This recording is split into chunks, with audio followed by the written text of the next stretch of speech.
Okay, my name is Danne. I had the pleasure to be the principal investigator of the European in tandem trial, and Satish has already very nicely described the main findings.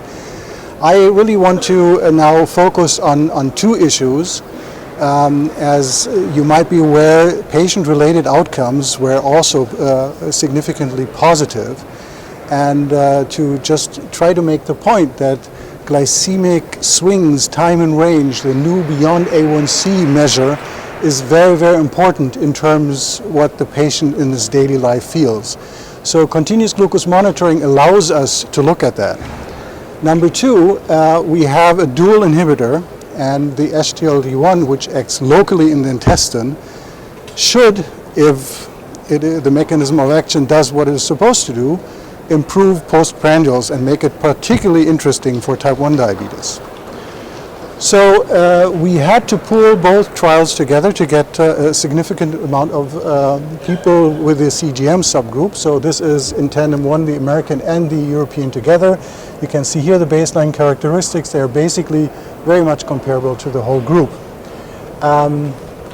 And I will jump directly into the first CGM data, which is, here you can see the whole 24 hours. You see the placebo here. You see the 200 milligrams in the light blue and the 400 milligrams in the dark blue. So the first thing that you obviously see, there is a dose effect. So if from whatever Satish has shown you, you're not completely convinced that 400 is doing more than 200, here you can really see that overall the time in range is much better with the higher dose. So there's a dose effect. And here it's shown more for the whole 24 hours. You see the baseline is very, very similar. Please memorize that we actually had the insulin intensification with the committee looking at it, so that we really were sure that the insulin was as good as it gets, and you can see how parallel these three groups are. And you see about 1.5 hours improvement of time in range with the 200 milligrams dose, and close to 3 hours, 2 hours, 49 minutes improvement time in range with the higher dose. Now, if we look where this comes from, it comes particularly the improvement of time in hyperglycemia. So you're taking away the highs without any change in the hypoglycemia.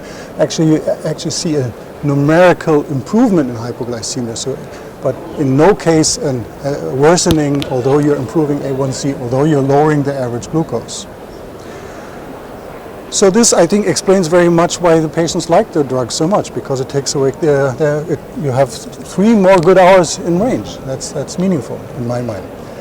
The other thing is, how about the SGLT2 effect in the postprandials? Do we have really something to show for? And here clearly you see there was at 24 weeks we had a mixed meal tolerance test, and you can see that clearly with both sotagliflozins compared to placebo, we have a lower postprandial rise.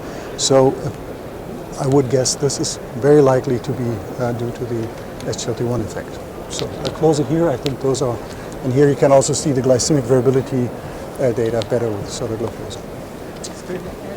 Thank you very much.